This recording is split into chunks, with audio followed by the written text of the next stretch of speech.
Good afternoon. I want to welcome you all to the ongoing Framing the Global Conference in beautiful IU Bloomington. I'm so happy we have great weather today. It was not so great a couple of days ago. It's like it's been engineered just for us here. I want to welcome you to the afternoon panel. The panel is called Media Responsibility in a Globalized World, and we have three really good talks coming up. I would like to introduce myself very briefly. My name is Radhika Parameswaran. I'm a faculty member in the journalism department in the media school. And here's what we're going to do. I'll be introducing each speaker. We have three speakers, as you can see. And then I'll introduce the first speaker. She will speak for a while, and then I'll introduce the next one. We'll listen to all the three speakers, and then hopefully we will have lots of good questions after they're done. Our first speaker today is Professor Rosemary Pennington, who's a professor at Miami University in Ohio, and it's not on the conference program here, but she's also an alum of the journalism department from the media school, a PhD alum. So it's particularly nice for me to be introducing her here today. Her talk is titled, "Where is the Global in Global Communication?" Thank you, Rosemary.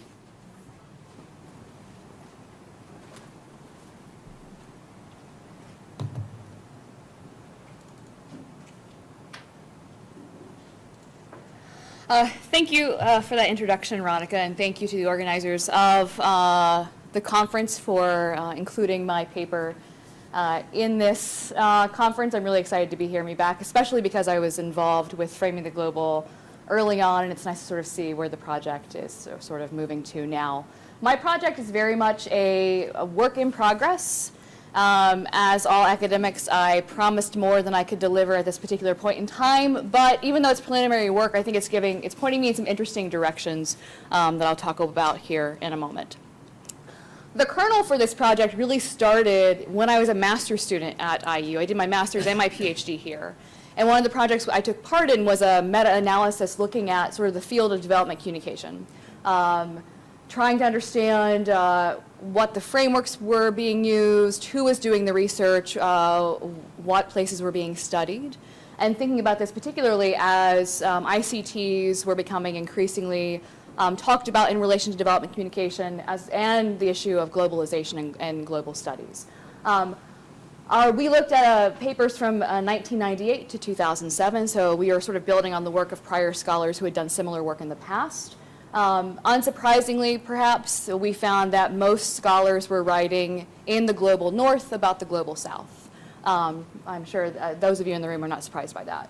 One thing that stood out to me as we were working on this project, and sort of that has stuck with me since it, is that in these pieces, though many of them would kind of begin to touch on this concept of the global or the idea of globalization, there was no sort of real deep engagement with the concept or what that might mean for development communication as a field. It was very much focused on, here's what we're learning about this now, here's how new technologies are going to change development communication. Oh, by the way, this global stuff may impact it, but we're not sure yet.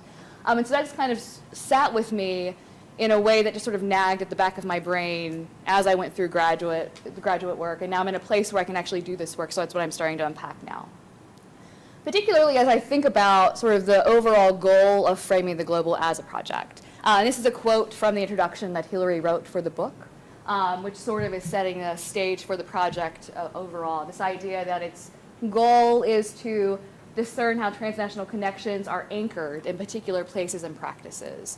And so as someone who studies communication, as someone who studies media, thinking about how practices impact people's lives and shape people's lives, something I think about a lot, and trying to think through the idea of how the global affects your relationship to media and how it anchors and frames your life is something I've been considering a lot.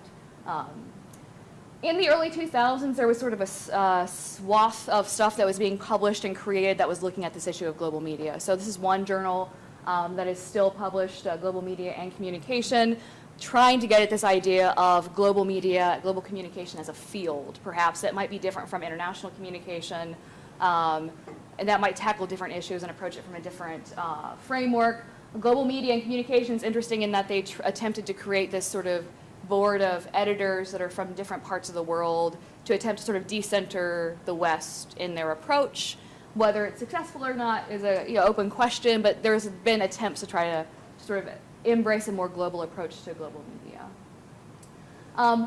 But there's still, again, some critiques about sort of the approach to global media and global communication. This is a piece from a piece that Marwan Crady published just this year, thinking about global media as a field. And he was writing this in relation to the color revolutions and the discussion of Arab Spring and the way that a lot of scholars have discussed those as sort of these examples of globalization happening at the local scale. And what Crady is arguing is that in our focus on these very discrete moments, that we haven't maybe critically engaged with what the global is in a way that sort of dissects power and dissects how inequalities and inequities are still reproduced in this global space. And so he's sort of urging media scholars, as you're studying global media, to really re-engage with a critical perspective on that. So this is kind of the background framework that is shaping the question that's driving this work right now. And I'm just really simply trying to get an idea of how communication and media scholars are conceptualizing the global or globalization in their work. And I'm taking a look at this from 2000 to the beginning of this year. So trying to capture some of the work we might have looked at with the development communication study, but obviously looking at articles since then. And I'm conducting a meta-analysis. I've only looked at about 100 articles out of the 600 some that I've gathered so far, because I'm the only person who is working on this right now. So it is a lot to be sifting through. Originally, I had thought about looking at specifically communication journals, and I was worried that that would narrow my focus too much because communication and media studies tends to be very interdisciplinary in nature. And so I decided just to dive into the EBSCO database and use the keywords global communication and global media and see what I could find within that framework. And what I'm doing now, as I'm doing sort of the preliminary analysis, is also sifting through articles that don't belong. So there have been some medical studies that use global media in a very different way than communication scholars that I'm sort of axing out as I go along. And so the things that I'm taking a look at right now is where is the article published, so what journals? Because eventually I do want to parse out and see, are articles that are published in communication journals taking a different tack than sociology journals or even religion journals. So try to see if there's a difference there. I don't have enough material right now to sort of really dig into that yet, but it's something I'm taking note of. I'm again looking at the author's geographic location. So if we're arguing that this is a global space for scholarship, are the authors in fact global in nature? Where are the studies located? Again, trying to figure out, are we talking about something global or is it still just reproducing this idea of the North-South divide with the North studying the South?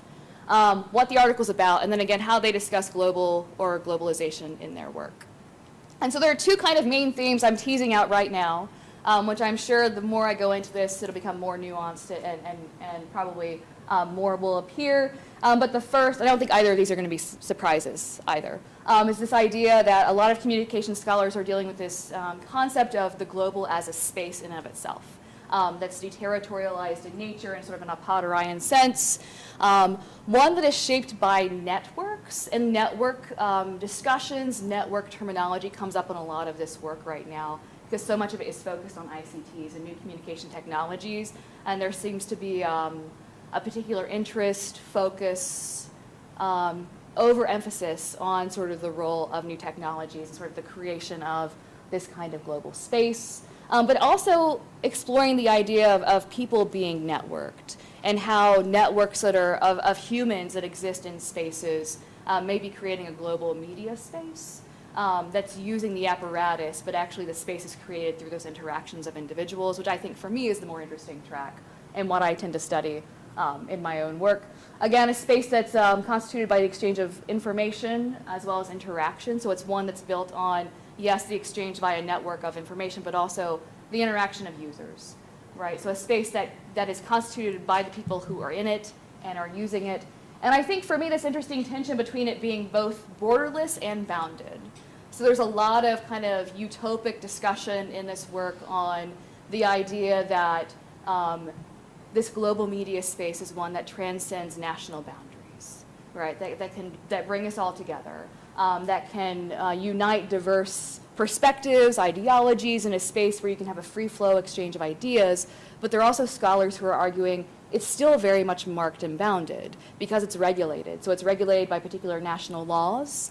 One study that I looked at fairly recently was looking at a dispute between France and the US in relation to the publication of Nazi-related material online. And France has a very hard law in relation to that, whereas the United States tends to be more open with what can be published. And it was material that was published using Yahoo, which is an American company, but it was published and accessed in France, and so was being sort of tried under French law. So this, again, conflict between national laws, which sort of shows how even this internet global space is bounded and does contain these borders. So I think this is an interesting tension that appears in communication research. And then, of course, this idea of the global as a force, right? One that forces economic and social change. A lot of the writing on things like the various revolutions, whether it was in the Ukraine or Kuwait or the Arab Spring, right, is this idea that these people are motivated because they live in this hyper-mediated world where now they can sort of see how other people live, and they have access to all these discourses and all these other activists, and they can unite and sort of force change to happen where they are. At the same time, there's a discussion of whether it's a force that perpetuates cultural imperialism or provides challenges to it. So when we had what has been called the global turn, there was a move by communication scholars away from this idea of cultural imperialism openly. But in some of the work that I've been looking at, it sort of seems to be creeping back in, just not using that terminology, calling it something else. And so this idea that it's a force for both good and evil when it comes to cultural change and shift, a force that erases borders, while it reinforces inequities and inequalities. So again, this is sort of the two major themes that have appeared amongst these first 100 articles. I will say that amongst them, they are spanning the time frame from 2000 to 2018. That was a happy accident. So it does sort of show that this is kind of appearing across the archive. As I dig a bit deeper, I am interested to see sort of what changes over time and what discourses become more prominent the closer we come to sort of the current moment. Other things that I've noted along the way, probably unsurprisingly, most of the authors are still located in North America or Western Europe. There were a couple of authors who are located in Israel. There was someone who was writing who was from Malaysia. And for the most part, in the 100 articles that I've looked at so far, they are largely North American or Western European. There is a shift from this research being kind of looking at a national phenomenon and trying to globalize it, whereas a number of these authors are trying to think through some kind of global phenomenon, whether it is revolution, whether it is cultural imperialism, whether it's the flow of communication technologies or even television programs. Alana Gershon talked about Undercover Boss earlier today. There have been a few articles that have been looked at similar sort of reality TV formats, trying to think about how they are kind of a global space. But there's still not a clear distinction in the communication and media scholarship on what is different, what the difference is between international and what is global, right? So what do we mean when we talk about things that are international in nature and what's global in nature?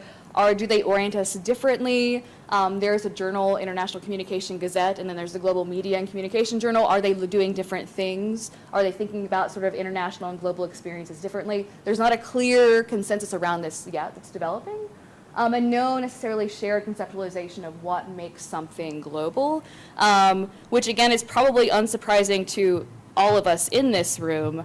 But if we say we do global media research or global communication research, trying to think through what shared languages we have so we understand one another might be something we need to be considering more deeply. However, I will leave you with this other quote from Marwan's article from this year, where he's again thinking through this idea that we need to be more critical in our approaches to the study of global media. And this idea that maybe it's okay if it's messy as long as we're open and it's about its messiness, and as long as we're engaging with these conversations in a critical way that doesn't just sort of reproduce staid old ideas and power differentials, right? That actually when we talk about what's global, we are critiquing it. Because what's appearing in a lot of the research so far that I've looked at for this study is that there's not a lot of still critiquing of what is global, right? So like the stuff we found with the development communication study, there's a discussion of something being global in nature perhaps, without a real deep engagement with what that means and what that's reproducing and what work that does. So I'll leave that there. You want a big hand?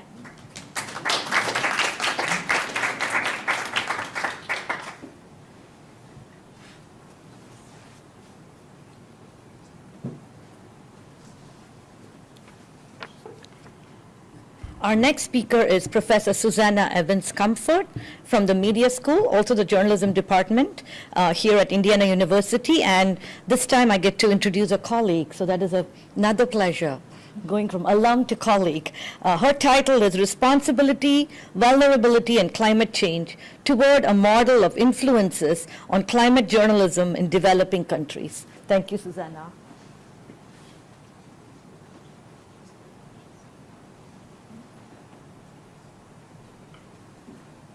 Thank you, Radhika, and thanks to the conference for having me, and to Rosemary, because that actually was a really wonderful introduction to what I'm going to talk about. I wish I could have renamed my talk to say, instead of, what was yours, where's the global?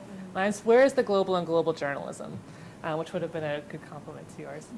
So it has a lot of the similar themes about how do we conceptualize global journalism and how is it actually enacted in practice. So I'm going to talk about three things. One, I'm just going to talk briefly about the state of research in global journalism, or what is global journalism. I'm going to talk about a completed project related to climate change and global news, and then a ongoing project, in-progress project related to climate change as a global news topic.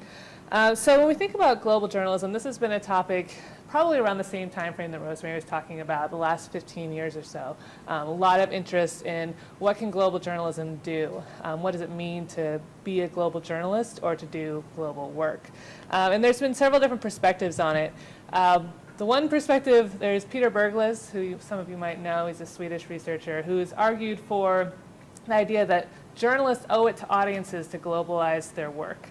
And what that means is not physically, like going to another country and reporting from there, which is traditionally how global journalism has been thought of, which is what you might say is international or foreign correspondence, but that globalizing the concepts in their work, where they'll be connecting, let's say, a local event related to finance to global markets, relating a local event about your community to migration, a local environmental issue to climate change, and so on. So he's argued for that, and has actually sort of laid out this idea of how to do it, and how to basically connect that local with the global. The problem with this approach is that audiences aren't asking for it. And we have market-based journalism here in the US, at least. And you might argue that there's really no such thing as that global human being who wants to hear this type of news, or at least wants to hear it very much. I know we heard in our keynote talk last night that there are global or transnational human beings, transnational identities, but that's not the audience someone like Peter Bergles is thinking about. He's not thinking about the migrant from Mexico who's working in Colorado. He's thinking about educated news consumer.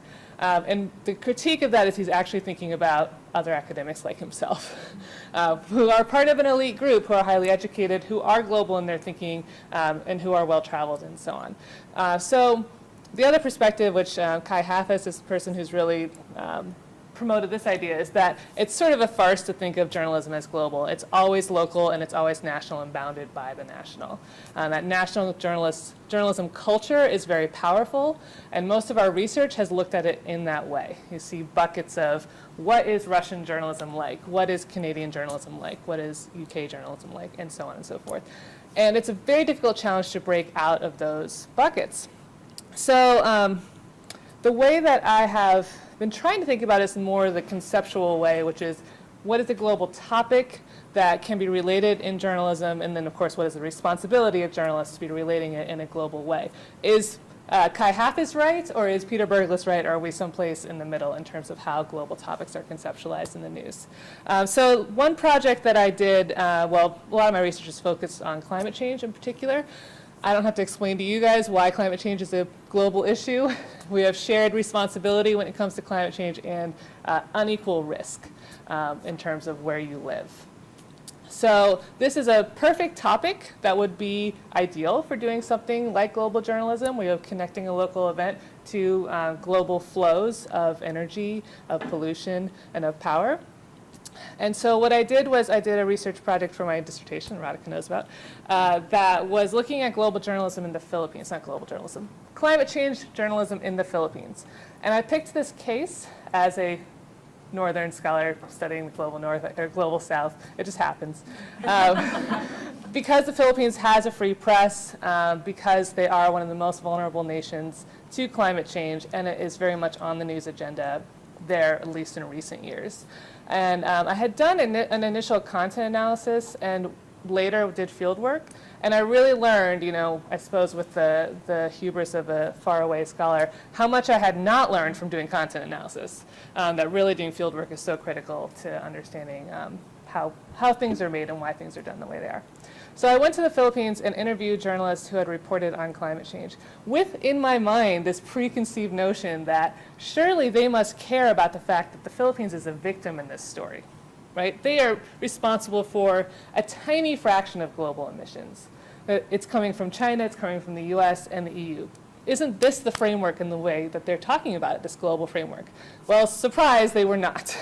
They're only talking about climate change from an immediate impacts perspective, which is there a flood in my community? It was caused by climate change. And then no explanation of what climate change actually is. And that was a pervasive response that I got, that climate change is weather news and climate change is breaking news. It's not a systemic problem, it's not a global problem, it's just something that's affecting us in the here and now.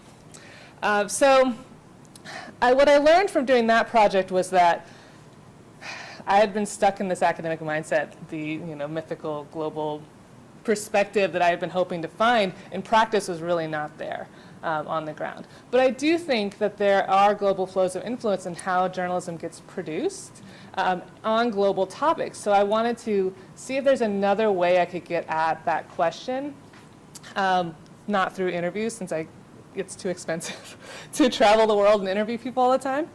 So what I'm working on now is another project that is looking at influences on climate journalism in several selected developing countries. The countries are China, India, Singapore, and Thailand. And they were selected because they're at different levels of risk and vulnerability. Some of them are very high vulnerability, whereas some of them are low. Some of them are responsibility and vulnerability. Some of them are high responsibility, meaning they produce lots of emissions, and some of them are low responsibility. So what I want to find out is if that status as a high emissions nation will somehow influence or appear in journalism about climate change, or your status being a highly vulnerable country will influence how climate change is discussed at the journalistic level. Another aspect of trying to figure out where are the flows of influence is looking at sourcing in stories. So one thing, I used to work for an NGO that's international, US-based NGO, where we would go set up offices around the world, and then one of the things we would do is try to get our issues on the news agenda. And really, and we don't like to talk about it as imperialistic, but in a way that's a bit of what it was. In the 90s is when WWF and other large moneyed NGOs set up offices around the world in these developing countries, specifically with a climate change agenda, specifically with the idea of getting climate change on the news agenda in these countries. So what I've done is a longitudinal content analysis going from 1995 to 2017. Starting in 1995, because that's when the digital archives really start. But that's about the time that the climate change really started getting on the agenda. And a lot of these NGO offices started appearing in the late 90s as well. So I'm looking for, among other things, when do these transnational actors appear in news? Are they somehow influencing news sort of across these national boundaries? Even though it's going to be in the bucket of the nation in terms of we're looking at Chinese media or Indian media or whatever, but we're looking at transnational flows to see if any will appear. So what's the state of that project? Well, I wish I had results to show you today, but it's a work in progress. From my very preliminary look at the data as a whole, I would say a few things. In terms of news attention, UN conferences are the most important thing. Once there's a giant UN conference, then we get tons of attention, plus natural disasters, which will come from my other study. In terms of NGO actors or transnational actors, not as much as I would have liked to have seen. I think it might appear more as I dive deeper into the into the data analysis. But I think that those NGOs, they really struggle until there is some flashpoint event, like a large typhoon, like a UN event. And then they're ready. They've got the resources there, and they're ready to reach out to journalists and provide them with information. So what I'm looking for there is there a relationship between country characteristics, such as vulnerability and responsibility, and climate change news? And is there evidence of transnational flows of influence in climate change news? Of course, looking at content is only one way to do these things. Another way I think that would be really important and interesting is actually from the news influencers' perspective, like the NGOs, and looking at particularly NGO transnational history, which I think is actually a really underexplored area that I'd love to dig my teeth into if I had the time. But NGOs are really important players on the global stage. I think Keck and Sinking, if any of you are familiar with their work, that's from 20 years ago now on the boomerang effect. It's really important stuff, but since then I feel like there's more to be said. That was 20 years ago. We're missing that piece of sort of who gets to determine how issues are understood at this global level. I think in journalism studies we would be really smart to also acknowledge the role of NGOs. So that's it. Thank you. Thank you.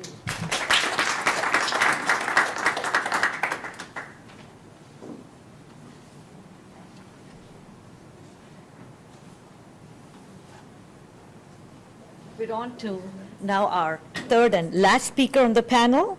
We have Russell Lucas, who's a professor at Michigan State University, and the title of his talk is Surveying the Place of Public Opinion in the Arab Gulf States. Thank you, Russell.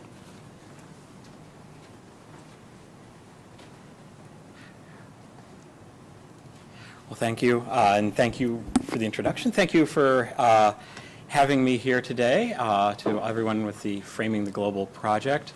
I guess kind of tying this into the panel of, where is the global in local survey research in a really globalized place? And so I added a subtitle that's not in the program just to also try to tie this in a little bit more. I think the other thing that we all have in common is we're all presenting works in progress. And so this is a first take at some of the results of the survey. So let me talk a little bit about the larger project that this is part of. Public opinion research tends to surprisingly break down by disciplines. And there's kind of a series of three conversations going on that people never talk to one another. For many, I would say, political scientists, sociologists, public opinion is really an empirical fact, waiting for us to record it, uncover it. So positivist research uses surveys as the object of analysis. Scholars of social construction are looking at the assembly of public opinion, and especially within contexts. So this often takes the form of process tracing or showing how attitudes develop or institutions shape attitudes. And so therefore, the surveys are a tool of analysis, not the object itself.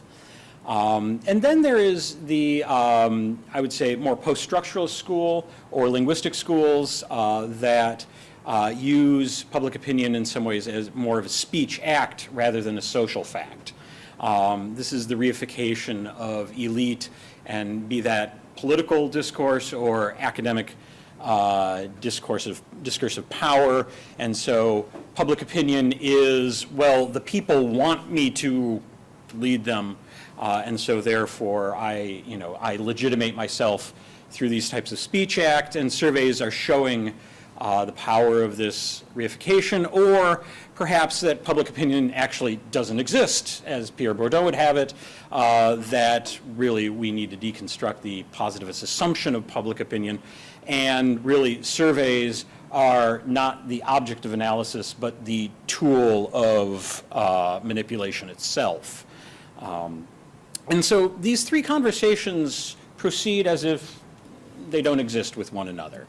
And so one of the things that I'm interested in is looking at that conversation as it plays out in the Arab Gulf states. And so I'm going to be using Qatar as a representative of this subset of states. And when the project began, Qatar was just one of many. Now it's kind of sticking out like a sore thumb, and soon will be cut off from the rest of Arabia by the Saudi Crown Prince. But anyway, that's a different story. And so how is public opinion conceptualized in this context of small populations, highly globalized spaces that have rapidly changed over the past 40 years because of the transformation of petroleum exporting? And Qatar is actually an exporter of gas, not oil. But nevertheless, it is kind of falling into this category of a rentier state, where the state controls the means of production, and rather the state is developed as a means of distribution of resources. It's not really important to my project, but what is important to the project is that these states tend to, Saudi Arabia aside, have very small citizen populations with an enormous expatriate workforce. And so that brings me to the survey itself. I'm drawing from my colleagues' survey attitudes survey from 2017 with Justin Gingler of Qatar University, Mark Tessler of the University of Michigan, Jonathan Forney of George Washington Universities, 4 white guys, all Americans. This was a grant supported by the Qatar National Research Fund, a member of the Qatar Foundation, in kind of our discussions last night of funding agencies, and so therefore the information is there. You can go look up our grant application as Qatar tries to seed its own National Science Foundation. This is, what I'm presenting today is kind of a part of a broader collection of projects, some in collaboration, some on my own, and so there's kind of the list there, but this is focusing especially on the kind of globalization effects issues, and I can talk about the other things if time is need be. So let me get to the project. What am I interested in here today is looking at survey research in the context of cultural globalization. And in that, literature and conversations would point to how this burst of survey research in Qatar that has really taken off over the past 15 years, but especially in the past 10 years since the formation of the Social Economic Research Institute at the University of Qatar, which was set up with the help of the Institute for Social Research at the University of Michigan and number of other Big Ten schools. We have 3 discourses talking about this. One is the discourse of our grant proposal, that this is a process of technology transfer, that survey research is an expansion of social science into developing states, and hence the very political title of our proposal, Fostering a Culture of Research in Qatar, a study in public involvement and in attitudes towards survey research. Another aspect that we could look at survey research moving into a context where it hasn't been used before is kind of competing theories of homogenization. Are we looking at the McDonaldization of knowledge production, the best practices, the Ritzer's rationalization, that survey research offers us efficient, calculable, predictable, and controllable information on society? Or are we looking at cultural imperialism, the imposition of cultural assumptions, and of course for nefarious political motives, since this is obviously something we're up to no good. Or the McDonaldization of meaning, not the McDonaldization of form. Or could we use this as kind of the assertions of difference, clash of civilizations or Orientalism. Is survey research inappropriate for this cultural context, as many commentators would have it? In other words, kind of an Occidentalist point of view. And so my research, we put questions in the survey to kind of ask at some of these different competing trends of thought. And so some of the details on the survey, Qatar is a highly diverse population, 2.6 million people, of which only about 12 to 15%, and that might be being generous, of the population are actually citizens of Qatar. The other 85+% of the population are expatriate workers. And so our survey tried to capture both groups. We captured Qatari nationals, which is over about half of our sample. And then we looked at, for a lot of reasons, we only looked at the white-collar workforce, not the blue-collar workforce, for issues of surveying. It's actually very politically difficult. It would not be done individually, but rather be done in collective housing. So as a limitation of the study, we are really only looking at white and collar, middle class, professionals, or some expatriates with some level of education.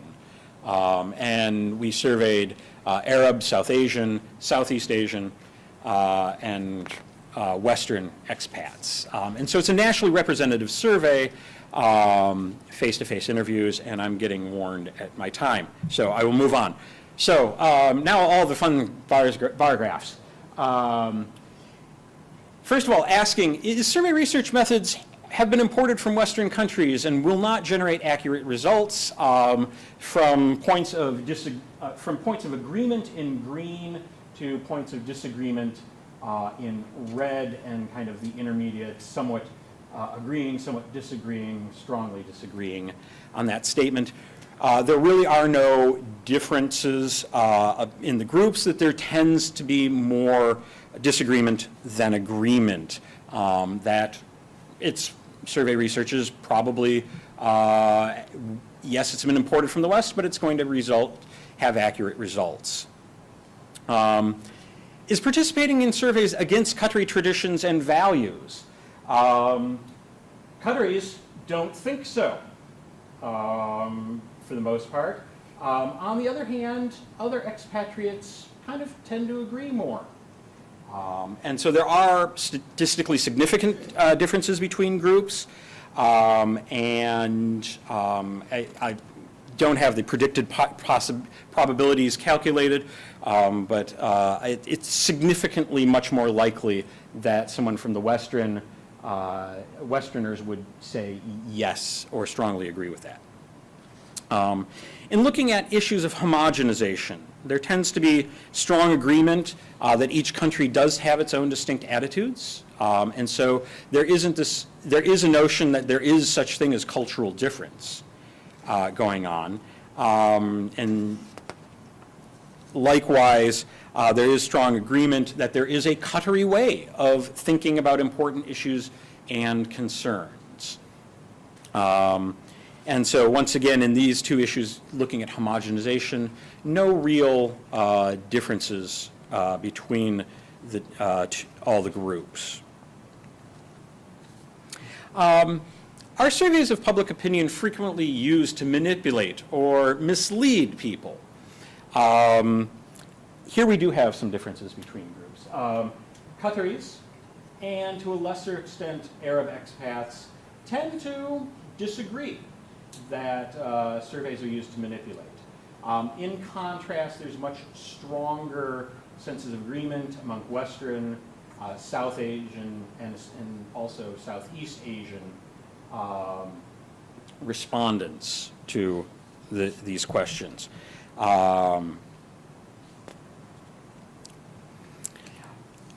Looking at the benefits of surveys, are surveys in Qatar conducted for the benefit of Qatar? For Qatari and Arab expats, yes, definitely. This is something that's quite beneficial. In contrast, Western, South Asian, Southeast Asian, tend to have more levels of disagreement that surveys are beneficial for Qatar. And so kind of divergence on this notion of rationalization and utility.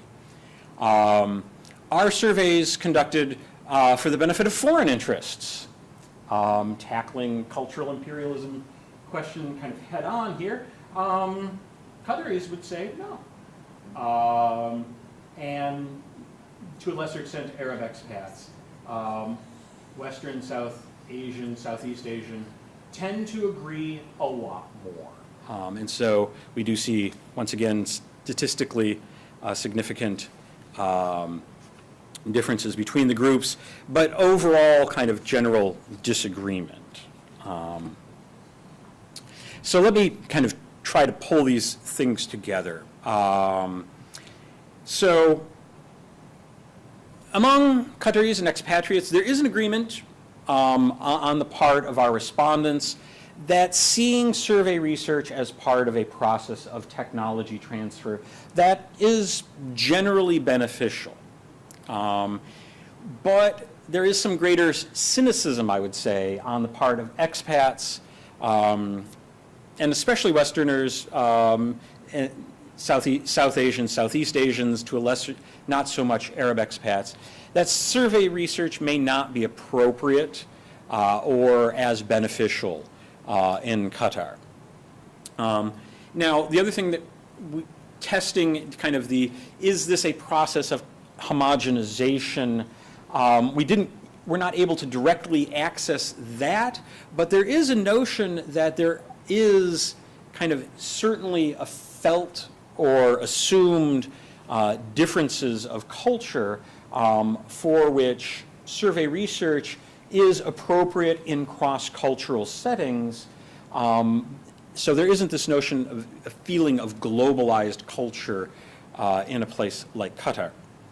In fact, actually, what we can see in this kind of first take of analysis is I would say kind of a reification of notion of difference and especially, I would say, tradition by expats. And in this, kind of that leads to kind of, as I'm moving into not just analyzing this, but looking at kind of how to explain these results.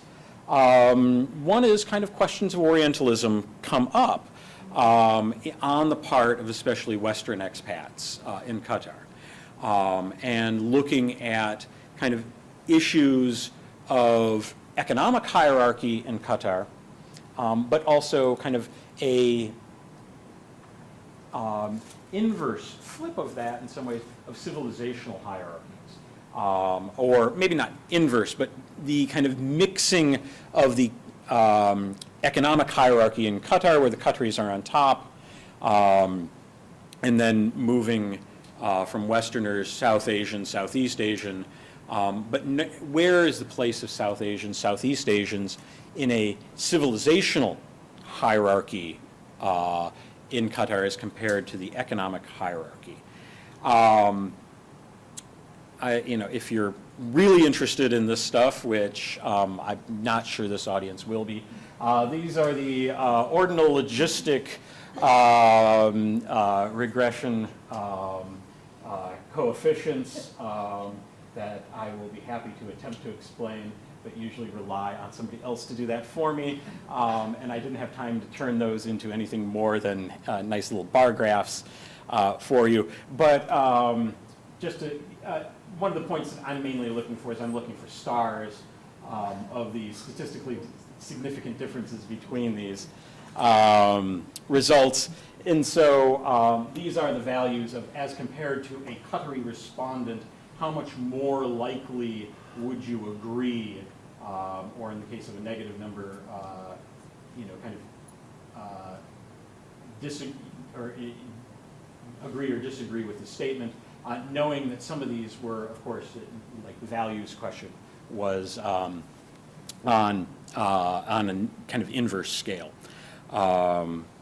And so in interpreting this, kind of going back to the question of, is this technology transfer, is this rationalization or cultural imperialism, or some sort of assertion of difference, kind of depending on who you ask, I will say it's D, all of the above.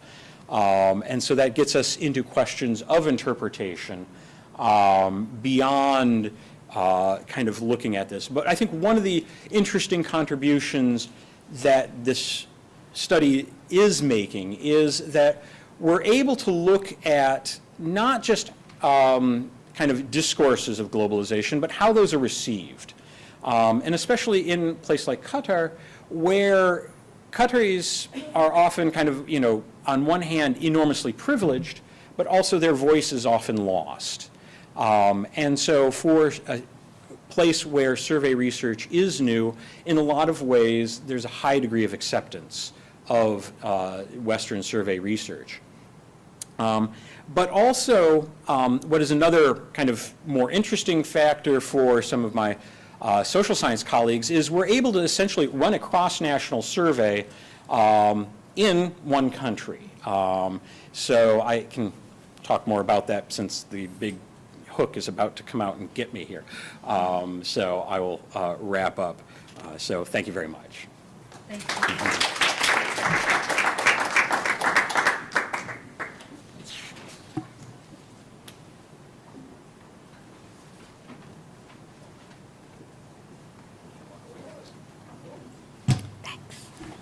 I'd like to invite questions now. Let's see, I thought we had someone to take the, oh, there she is, thank you. People have questions? Raise your hand. Hi, I have a question about. Yeah, I have a question about whether you tease out education and age. It seems like from your table that there are significant differences in terms of age and education.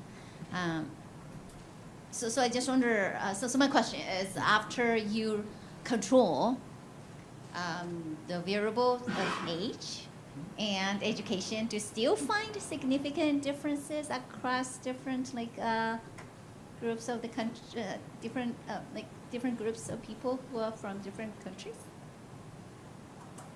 Are we going to take questions or just do one? Oh, no, please, Oh, okay. go ahead and answer. Yes.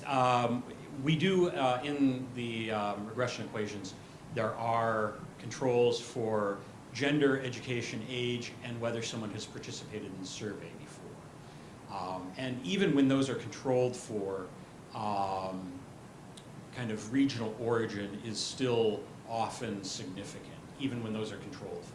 Now, I do, with the caveat that we're looking at a population, or the sample is not representative of the population of Qatar, but rather of white-collar community, of which kind of, so there would be, for the most part, for most of the respondents, that would be a high school or greater education.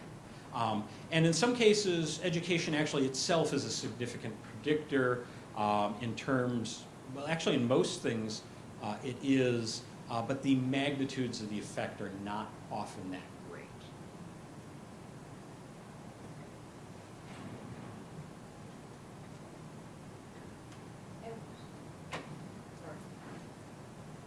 Russell, I'm wondering who was administering the surveys, because you said they were face-to-face, correct? Mm-hmm. So I'm wondering how much that interaction and the response could be, on the one hand, if it's Qataris who have not been surveyed telling you what they think you want to hear, and on the part of Westerners being, curmudgeonly used to this stuff and less willing to do the socially desirable thing.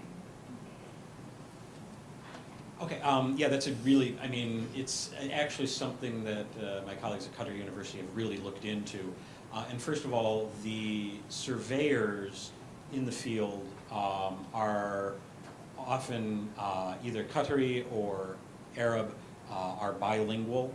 The survey was administered in Arabic for Arabic-speaking populations, and then English for non-Arabic speaking populations. And there was one Qatari who took this survey in English of the 700 and something. But otherwise, the surveyors themselves tend to be University of Qatar students. And so and they would be often either, since they're predetermined as to the household as to whether they should be, the randomized household sampling as to be talking to a female and male, they would have a gender-specific person going and surveying. So in terms of nationality of the surveyors, they are usually Qatari or Arab expats.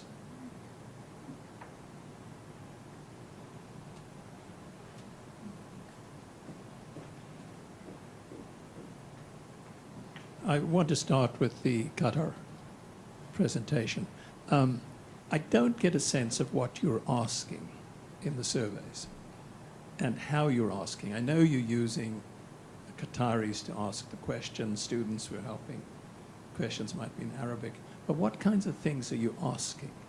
And how sensitive are you in these questions to the cultural distinctions that would be implicit in doing survey research in a country like Qatar? And then I have another question in that regard. I've always felt, when I've visited Doha, that the Qatari elites are somewhat in a precious bubble. And are you in any way seen as invading that bubble?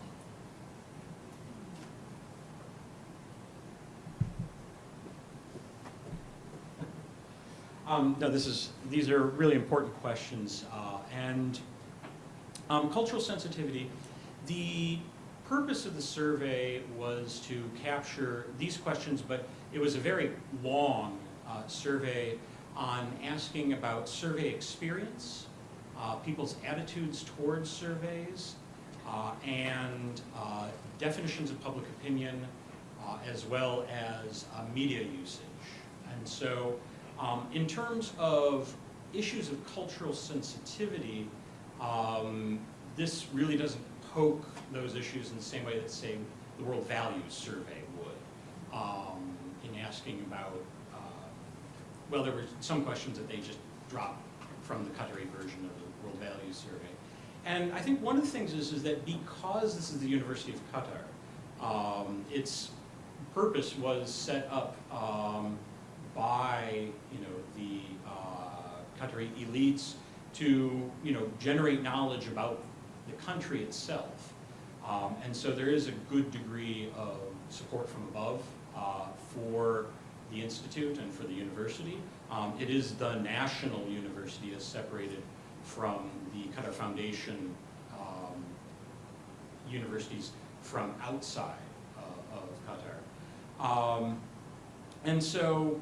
In terms of that, the other thing is that as we were translating the survey, looking to see how, especially when this section of the survey was not as difficult in thinking about translations and sensitivity as it would be some of the issues of translating public opinion definitions.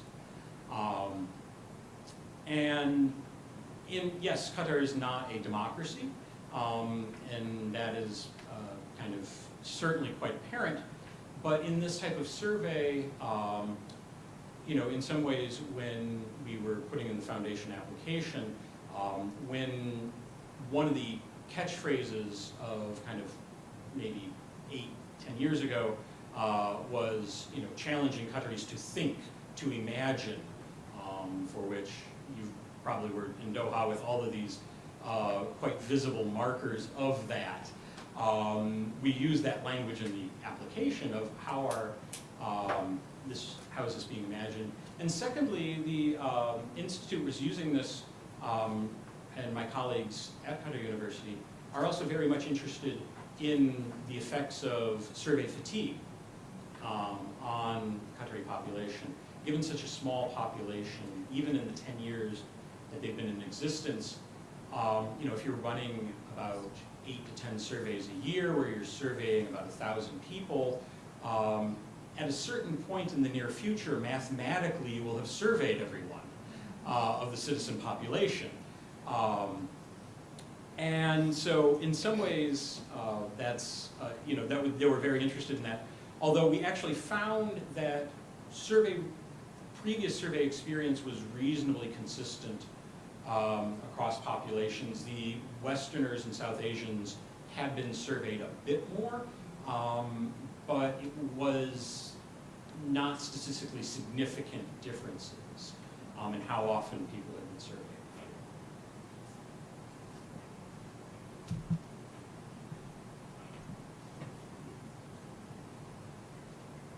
So I have a question for Susanna and then Rosemary. So Susanna, I was looking at the list of countries, China, India, Thailand, Singapore, and I wondered, from what you've done so far, you talked about NGOs, right? And I wonder to what degree are you looking at the activity of the government, right? And whether there are government agencies with delegated responsibility for the environment, right? And how active they are, and whether that's influencing what's going on in the news. And the second question I had was, what about cultures of research in these countries? Where do they have very prominent scientists, who are working on these issues and working to make their findings public, and whether that's influencing the news, right? And then for Rosemary, my question was, did your research track which media are tackled the most in terms of thinking about the global? Because my tendency, at least what I've seen so far, is that the internet is always assumed to be global because of access, right? Everybody, you can do .in or .nz for New Zealand, and immediately you have access to that country's internet. Or is there still some understanding that a good bit of the world does not have access to the internet, right? Thank you for the question. So I focus on NGOs in my talk because that's what really interests me. But that's a great question. And in the coding for the countries, we're looking at the most prominent source, which in journalistic logic, you put the most important voice first. And since we had many thousands of articles to look at, we coded the first source. And that could have been a government official, an institution, a research institution, an activist, a member of the public, or an NGO. And we had a whole list of categories. And then we also coded whether that person was national or international. So was it an Indian researcher for in India, or a Chinese researcher, government official? I think a bit to my disappointment that it's mostly national government officials are setting the agenda, which is it's called indexing theory in journalism scholarship, that ultimately we follow the lead of the government in what is news.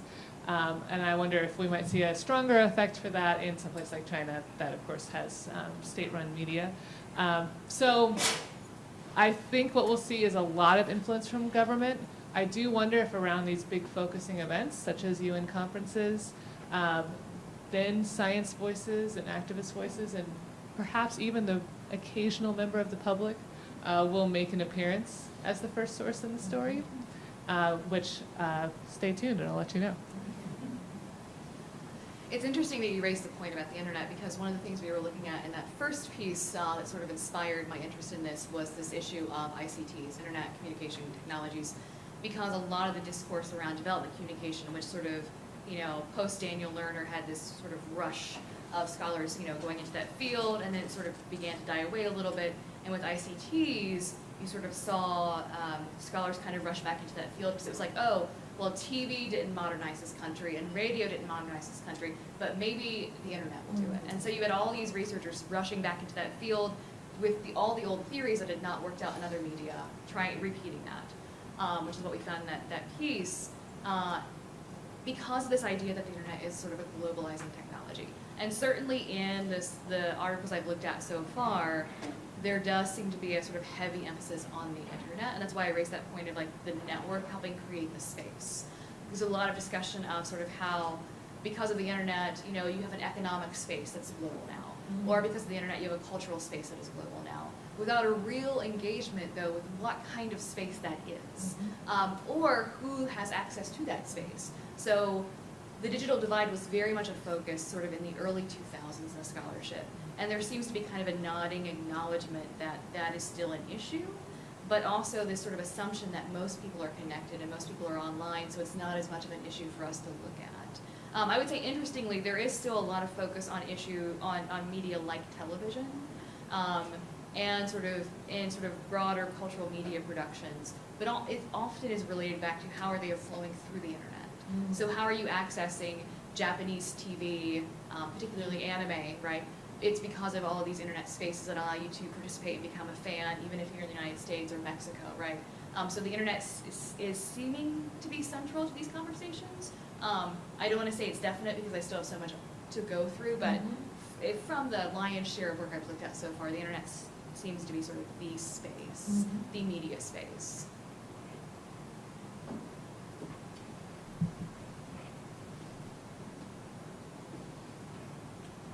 I had a question for Susanna and a question for Russell. The first, with Susanna, are there any significant differences in form across your data set? Long form versus short form, different types of audiences, and were there any significant differences? That's for you. And then Russell, I'm wondering about whether there's any distinction in types of surveys that people are. Whether you got at a distinction perhaps between market research and non-market research, effectively, especially because it seems to me that with the group of people, I'm a South Asianist, so I was interested in the fact that the Western and South Asian data was broadly similar, and thinking about who the white-collar elites are and what they might be doing in Qatar. And that this would be broadly a business elite, basically middle shopkeeper level up, and that might be shaping what people think of when they think of surveys. So.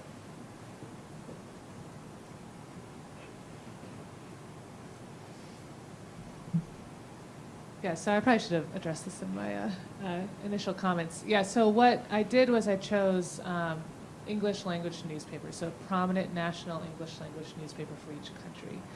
So they were all traditional news articles, whether they're short or long, it didn't influence the selection or not. There, of course, are major limitations to that. That has to do with what archives were available. Since I wanted to do longitudinal, it's important to me to get 25 years of data on this project. So what digital archives there are out there. I actually really tried to get to the Philippines since my previous research was on the Philippines, but could not access the archives. They were not digitized. What I hope is that once this is published, anyone who wants to replicate it in other countries with other languages is welcome to my protocol, and they can just take it and run with it. Because I would love to see it replicated in other contexts that are not just English language papers, because that's obviously a huge limitation. So yeah, we in other kind of portions of this broad project, one of the things we were asking is in terms of if you've had survey experience, how has it been?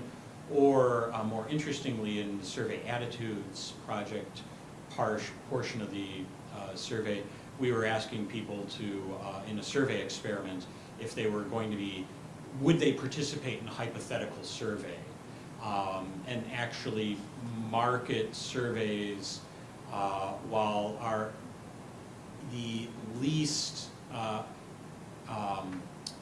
in terms of kind of seeing it as compared to university surveys, are viewed as less invasive. The topic of the survey, of that survey, who is making that? Is it a commercial company? Is it a university? Is it a government institution? Is it an international organization making the survey? Really determines on whether people would participate in that hypothetically. That's another slideshow that. And would The- they be more likely or less likely? Sorry. It depends on who's asking and what are they asking are complicated. Mark has a nice graph on that, I can get it for you. Since I've got the microphone, can I ask? I had a question for both of you in thinking about kind of, the notion of kind of the era that we're in now of the kind of perhaps receding of the global or the global populist era, the assertions of national, and what is the place of kind of censorship, of kind of asserting, kind of national priorities, or even perhaps, kind of to the extent of the notion of fake news, which is kind of more of a new phenomenon, but especially when it comes to the internet, or propaganda. So thinking about kind of these counter globalization forces that are at work, how are you thinking about incorporating those type of counter forces? Great question. I think for what I learned in my fieldwork in the Philippines is that it was already happening, 5 years ago when I was doing that. In terms of how do people actually conceive of social problems, they're not really conceiving of them, speaking broadly, in this global fashion as much as we do here. I mean, and I can only speak to that one experience in the Philippines, but it just seemed like, I don't know, maybe that country is more isolated geographically than we are, but they were not conceiving of climate change as a global issue, period. How it will be seen in the other countries will be interesting. I think that there's an opportunity for countries to engage in sort of anti-globalist positioning on the issue of climate change. It's obvious these countries that are not responsible for it are paying the price. So wouldn't they, wouldn't that give them motivation to engage in sort of anti-globalist, perspectives? I'll look for it and let you know. I don't know that I have a good answer for that as of yet. Certainly there seems to be in some of the research, particularly as you move into the 20-teens, that sort of early in the 2000s, there was more of a kind of celebratory tone that this global mediated space created, which the foundation was laid by audiovisual technologies, and now the internet's coming along, right? And now we're gonna all be one big kumbaya world, right? That was sort of it in the early 2000s work. It seems like in the 20-teens there seems to be some more of a critical approach, but not necessarily from what is global, but more of this pushback of, well, we can't erase the national. So I don't know if it's necessarily a precursor to what's happening, or how sort of this idea of like populism or fake news, or sort of all that it sort of entails writes into that. But certainly there was this pushback that, sure, the world is globalizing, but do we necessarily want to move along with it? And especially as people who consume and produce media and think about how media sort of structure our worlds, how much do we want to open sort of our national media up for these more global stories? That's slowly appearing in some of what I'm reading in the 20-teens. And I'm thinking about it in relation to sort of how I'm writing this up. I don't know how I'm going to sort of wrestle with that, because certainly I think what happened post-2016 and sort of the revelations of sort of how that fake news is spread and how it was really an international enterprise that has sort of hit the UK and hit the United States and hit Germany, and I think raises interesting questions that I think the scholarship I'm looking at is starting to slowly tackle, but sort of all brings to the fore. So I don't know if I have a good answer for that. Hopefully when I'm ready to get this published, I'll have a better answer.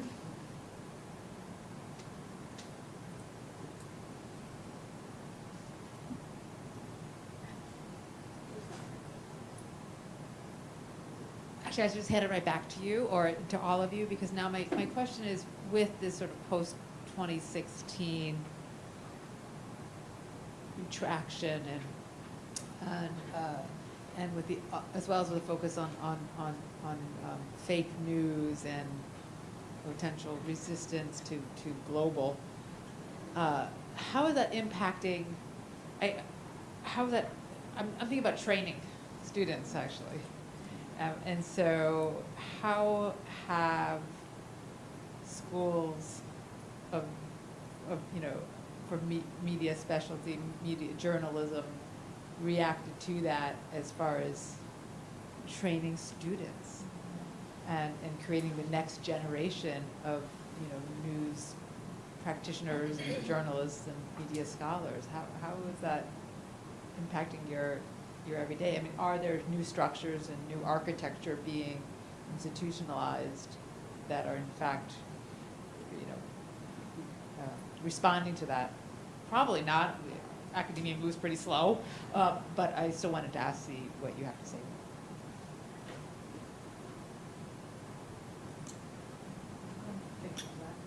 So this is probably my bias coming from, I had a bit of a journalism background and then also working at journalism school. I actually find audiences more responsible than journalists. Most journalists are not producing fake news, professional journalists. The fake news is coming from international actors. It's coming from the way people share and consume news, which is by sharing on social media, and they never, the percentage of people who actually click on a story is very low. They usually only learn from the photo and the headline, so they're not looking at the source. So the issue is really, to me, media literacy. And so in terms of how we're teaching our students, I think in my class we've talked about it from a perspective of how can you as a professional journalist combat people's expectations about what you do, because I don't think the training has changed. The training is we learn what facts are and report them in as fair as possible way.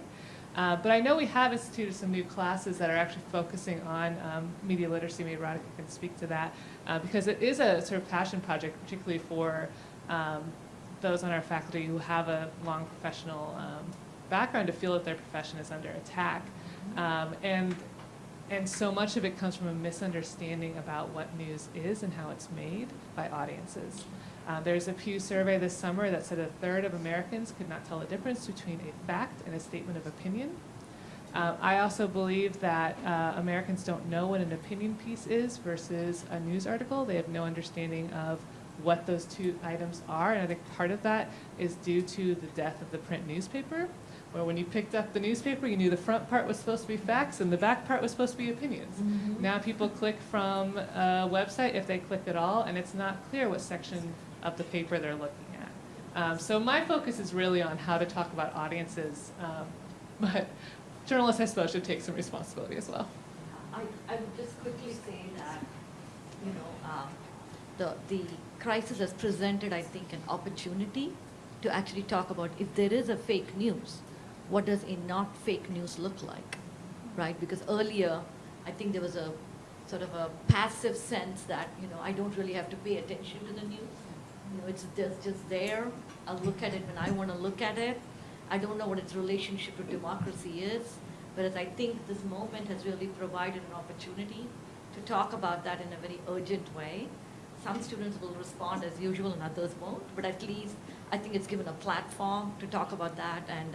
And the word that Russell used, right, was a very old-fashioned word, which is propaganda, right? That concept was at the heart of why news came about. It came about as a way to counter propaganda. And so in a way, it's been interesting to go back to these old principles and go, what we have now is propaganda, being distributed through new forms of technology that are very alluring, and it makes it very easy to distribute. And therefore, the potential harm can be really strong. How much of it is really harmful, we are still trying to figure that out, right? But I would say it's provided a very good opportunity to talk about these things, and to talk about news literacy and the role of journalists. And there's been some news that the numbers of students enrolling, right, in journalism programs is beginning to increase because students are young people are getting motivated, right, to do that. So, yeah.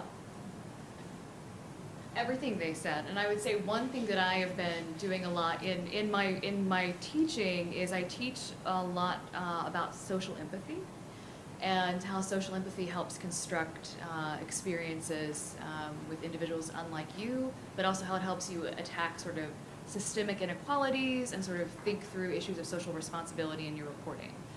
Because for me, problematically, in addition to sort of like a discussion of fake news, is the issue of sort of framing particular populations as being less than in some way, shape, or And so some of the work that I'm doing, in addition to the media literacy stuff, so explaining this is what's news, this is what's opinion, this is journalists go after fact, this is, this is unsupported.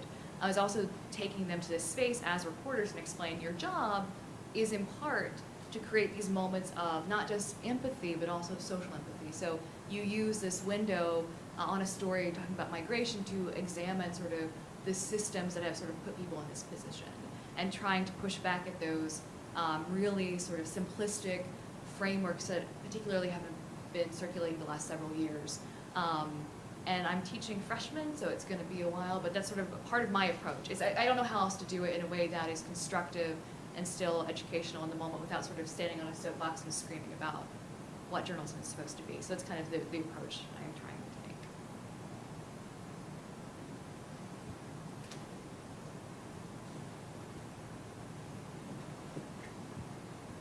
I have a question about the global.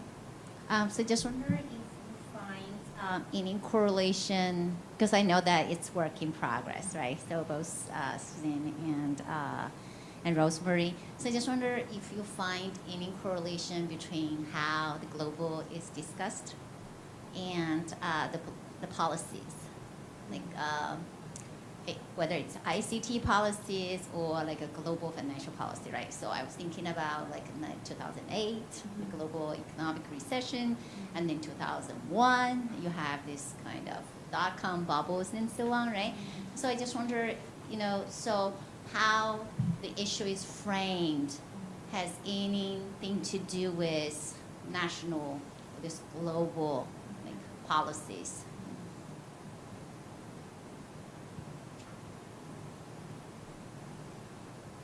So there certainly seems to be, Like immigration, right? yeah, I think there seems to be sort of a relationship between kind of where global structures break down and a push in the literature towards a more critical approach or a more negative approach even to what the global is. And then a few years later, right, we start being a little more positive about what the global is, and that sort of is reflected in the literature. But of course, literature is always behind.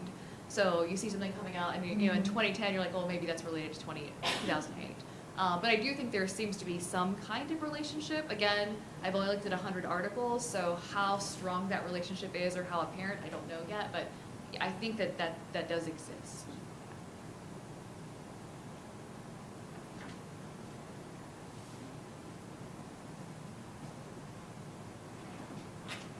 I actually have a question for Russell, which is, I just wondered if you could give us a little context for what motivated your interest in this project, right? In terms of, no, really, why are you concerned about why people care about surveys or not, right? And really, I'm going to go off on a little bit of a tangent here, slightly vacuuming, right? Because I'm thinking about a great piece that I've read by Appadurai called Number, the Colonial Imagination, which is a really beautiful piece on how the colonial administration in India began to impose systems of classification, right, and turning a very diverse and to them seemingly unruly population into something that could be managed, right? And some of it drew on pre-existing categories, some of it were new categories, but certainly there was a much sort of grander, right, imagination behind this. So I wondered, why this moment? Why are you interested in this project? What are the bigger implications beyond what a few Qataris think or a few South Asians think, right? So if you could give us the bigger canvas, I'm very intrigued by that. Well, okay, how long do you have? I think, well, there's kind of, to boil it down, I think kind of three influences. I think the big one was, of course, for Middle East studies and is, global protests of 2011. Mm-hmm. And, the people want the downfall of the regime. Well, hold the wait. Who is that people? How do they know what they want? And at that moment, we were also seeing this very large influx of survey researchers into the region. And so I think the first impetus is kind of, we have the term public opinion being used all the time now. And so really my primary interest in the project was, okay, what does public opinion mean? Who is the public that they're referring to?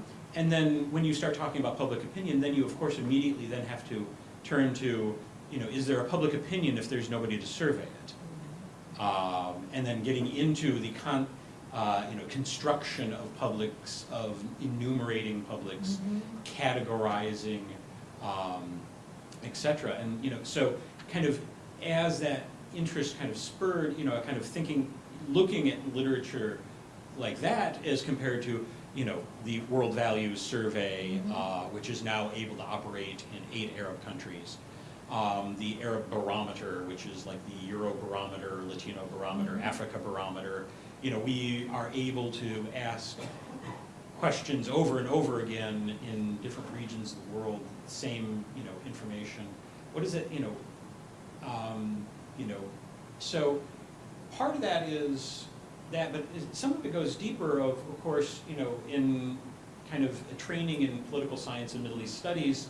I remember as a graduate student, kind of my training's in history and kind of qualitative social science because there's no numbers. When I was doing my field research, the World Bank slapped Jordan on its wrist because, well, you just made up the numbers on unemployment. You actually didn't survey anybody.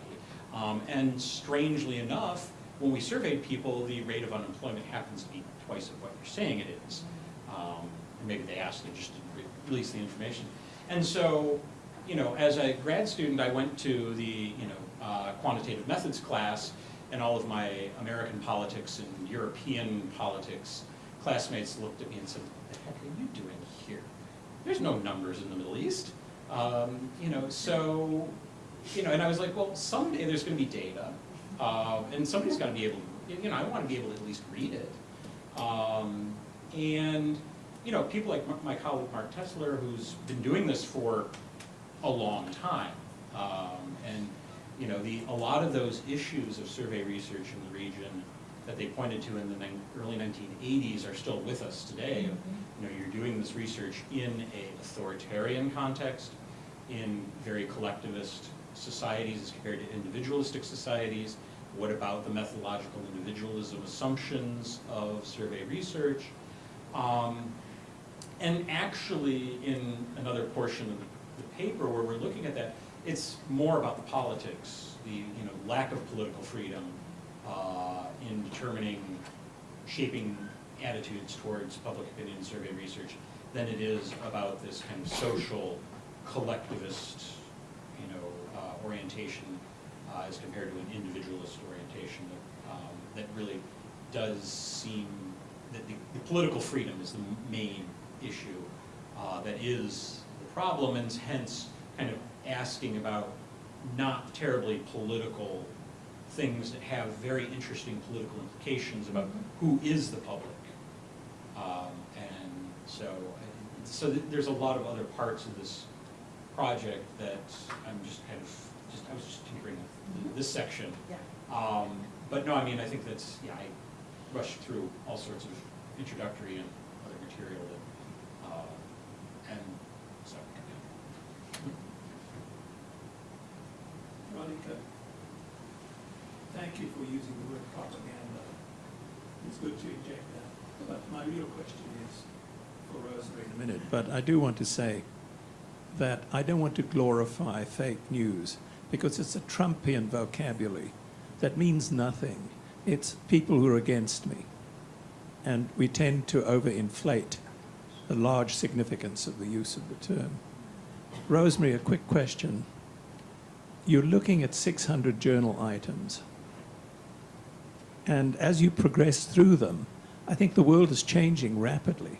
So that by the time you finish the 600th, I'm concerned about what you're going to do. Because even in your discussion of the question of internet, you see, I buy it and I don't buy it because I think the people that we're looking at, the elites, do have access to internet and are communicating. And having gone to a conference, that might in turn lead to another statement or even a publication. So I am concerned that you've got to keep pace with what is a frighteningly dynamic, changing world.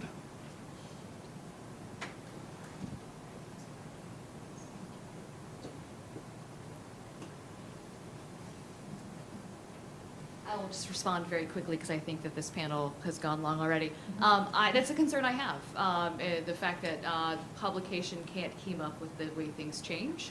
I do think there are issues with access still, and one of my concerns with global media research is that we don't look enough at the people who are always overlooked in research. And I kind of am interested in sort of how we're defining global and who participates, and it tends to be the elite who are connected, which I think is still a problem. I'm working as fast as I can to get this out, and we'll try to keep it updated. But yes, that is always a concern with research, is you can never keep a pace with what's changing. So. We have probably 2 more minutes. Does anybody, you had your hand raised. Oh, here we go.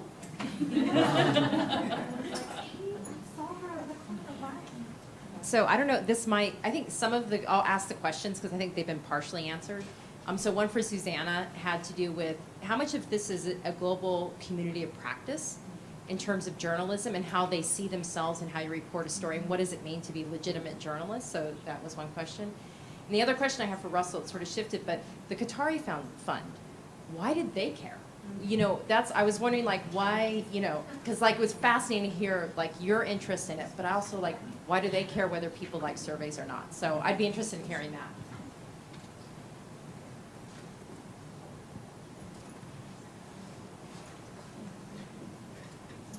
So there's a lot of research, survey research, in fact, that engages in methodological nationalism that describes journalists around the world in different countries. And that project, which has been ongoing for some time, has found a lot of similarities in terms of is there a global practice of journalism? The number one most universal journalistic norm is conflict. Beyond that, we start getting into the weeds and you see different, I guess, disagreements on what the fundamental role is. Is it an adversarial role to government? Is it a facilitator role to sort of help people as citizens sort of engage in their lives? You'll see some variation upon that. Those surveys are limited because they capture one little second in time.